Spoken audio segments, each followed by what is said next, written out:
प्रयागस्य प्रवेशाद्वय पापम नश्यति तक्षणात्। प्रयाग में प्रवेश मात्र से ही समस्त पाप कर्म का नाश हो जाता है। जी हां, कुछ ऐसी ही पवित्रता है यहाँ। इस पवित्र शहर का पहला नाम प्रयाग ही था, लेकिन मुगल काल में अकबर ने इस शहर को इलाहाबाद के नाम से बसाया था और अब अक्टूबर 2018 में यूपी की योगी आदित्यनाथ सरकार ने इलाहाबाद का नाम बदलकर फिर से प्रयागराज कर दिया। सभ्यता के प्रारंभ से ही प्रयागराज विद्या, ज्ञान और लेखन का गढ़ रहा है।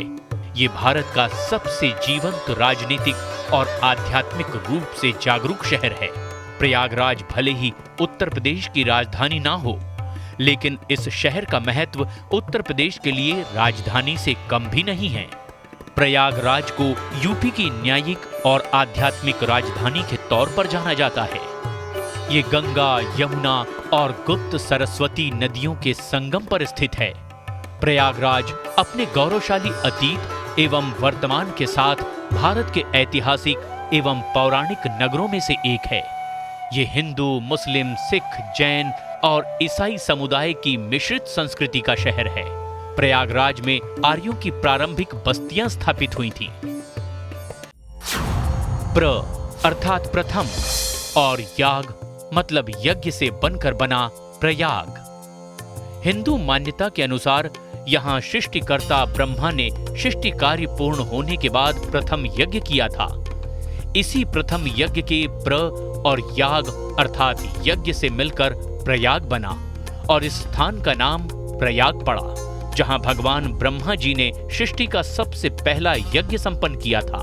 इस पावन नगरी के अधिष्ठाता भगवान श्री विष्णु स्वयं हैं और वे यहाँ माधव रूप में विराजमान हैं। भगवान के यहाँ 12 स्वरूप हैं, जिन्हें द्वादश माधव कहा जाता है। प्रयागराज कुंभ के 4 प्रमुख स्थानों में से एक है। इसके अलावा हरिद्वार, उज्जैन और नासिक में भी कुंभ का आयोजन होता है। हिंदू धर्म ग्रंथों में वर्णित प्रयाग स्थल पवित्रतम नदी गंगा यमुना के संगम पर स्थित है। यहीं सरस्वती नदी गुप्त रूप से संगम में मिलती है, इसीलिए इस संगम को त्रिवेणी संगम के नाम से जाना जाता है। प्रयागराज में प्रत्येक 12 वर्ष में कुंभ मेला लगता है और 144 साल बाद यहाँ महाकुंभ का आयोजन होता है। प्रयाग सोम, वरुण और प्रजापति की जन्मस्थली है। प्रयाग का वर्णन वैदिक तथा बौद्ध शास्त्रों में पौराणिक पात्रों के संदर्भ में भी रहा है। ये महान ऋषि भारद्वाज, ऋषि दुर्वासा और ऋषि पन्ना की ज्ञान स्थली भी थी। ऋषि भारद्वाज ने यहाँ लगभग 5000 ईसा पूर्व में निवास किया, 10,000 से भी अधिक शिष्यों को पढ़ाया। वे प्राचीन विश्व के महान दार्शनिक थे। वर्तमान झूसी क्षेत्र, जो कि संगम के बहुत करीब है, चंद्र के वंशज चंद्रवंशी राजा पुरुवर का राज्य ये रहा था। पास का कौशाम्बी क्षेत्र वत्स और मौर्य शासन के दौरान समृद्धि से उबर रहा था। 643 ईस्वी में चीनी यात्री हुएनसोंग ने भी प्रयाग के बारे में लिखा कि ये हिंदुओं का पवित्र शहर है।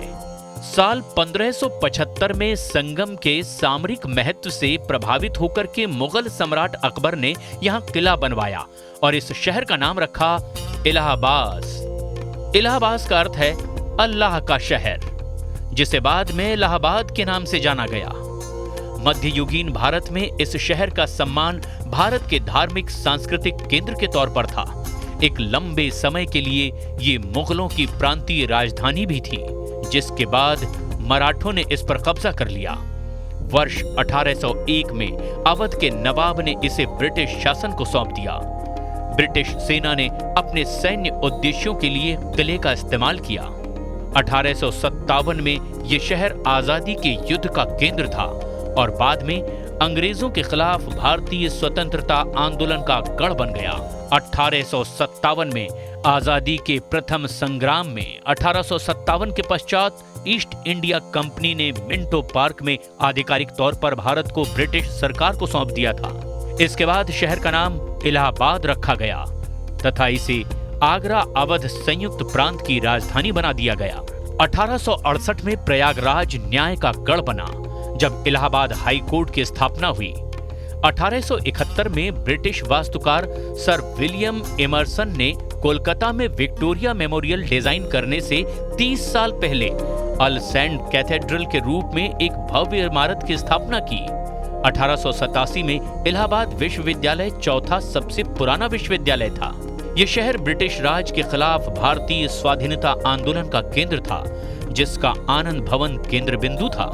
इलाहाबाद में महात्मा गांधी ने भारत को मुक्त करने के लिए अहिंसक विरोध का कार्यक्रम प्रस्तावित किया था।